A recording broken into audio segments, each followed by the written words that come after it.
जय माता दी। आइए जानते हैं गुप्त नवरात्रि के छठे दिन छठी महाविद्या त्रिपुर भैरवी की यह कथा। कौन है भैरवी माता? भैरवी माता को कालिका का स्वरूप माना जाता है। इन्हें ही त्रिपुर भैरवी भी कहा जाता है।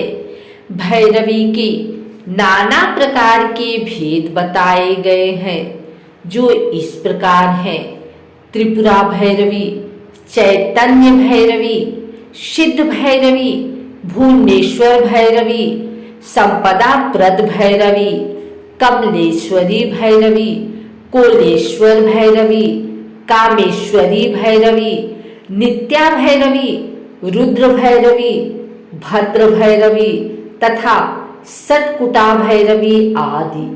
त्रिपुरा भैरवी उधरवन्य की देवता है।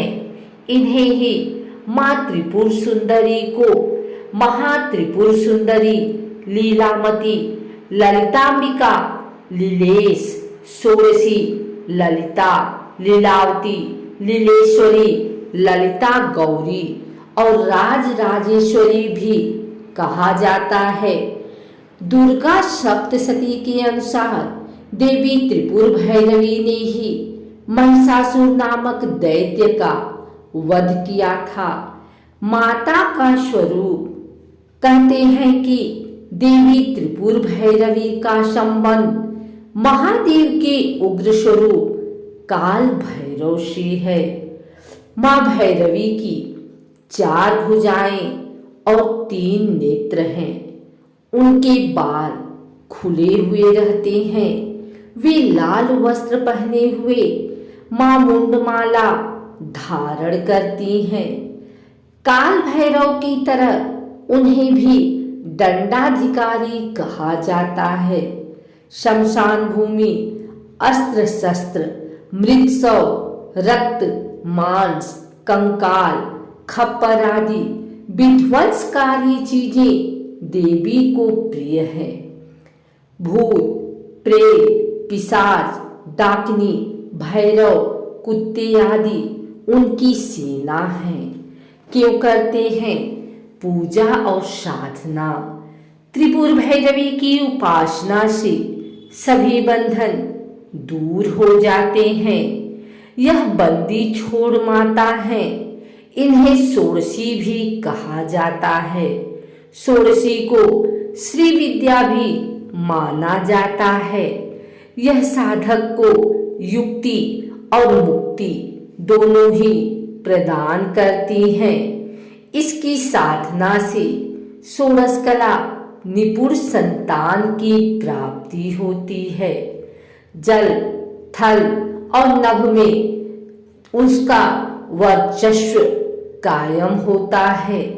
आजीविका और व्यापार में इतनी वृद्धि होती है कि व्यक्ति संसार भर में धन श्रेष्ठ यानी सर्वाधिक धनी बनकर सुख भोग करता है। जीवन में काम, सौभाग्य और शारीरिक सुख के साथ आरोग्य सिद्धि के लिए इस देवी की आराधना की जाती है। इसकी साधना से धन संपदा की प्राप्ति होती है। मनोवांछित वर या कन्या से विवाह होता है। षोडशी का भक्त कभी दुखी नहीं रहता है। कैसे करें माँ का पूजन? जानिए सामान्य विधि। माता की सामान्य पूजा दिन में अभिजीत या किसी शुभ मुहूर्त में होती है और माता की तांत्रिक पूजा या साधना निशिता काल में होती है। सबसे पहले चौकी पर माता की प्रतिमा या तस्वीर स्थापित करें। इसके बाद गंगा जल या गोमूत्र से शुद्धिकरण करें।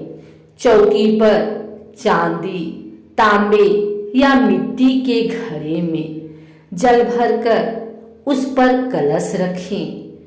उस चौकी पर श्री गणेश, वरुण, नवग्रह, षोडश मातृका, 16 देवी, सप्तघृत मातृका, 7 सिंदूर की बिंदी लगाएं की स्थापना भी करें। इसके बाद व्रत पूजन का संकल्प लें और वैदिक एवं सप्तशती मंत्रों द्वारा माता सहित समस्त स्थापित देवताओं की षोडशोपचार पूजा करें।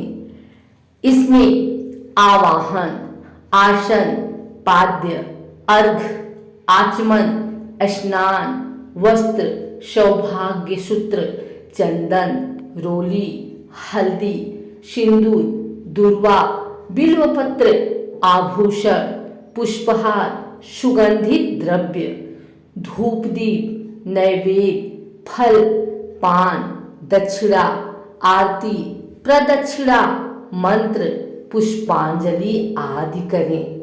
तत्पश्चात प्रसाद वितरण कर पूजन संपन्न करें।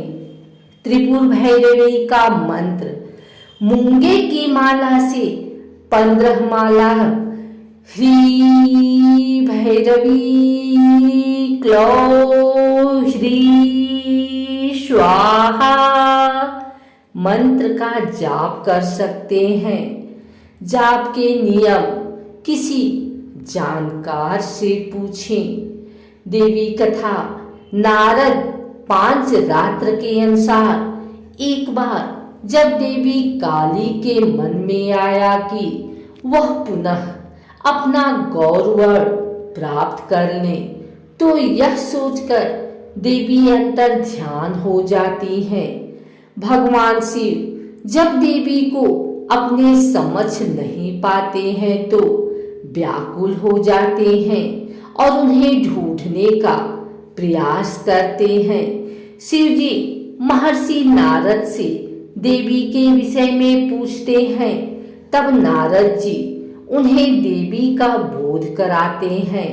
वह कहते हैं कि शक्ति के दर्शन आपको सुमेरु के उत्तर में हो सकते हैं।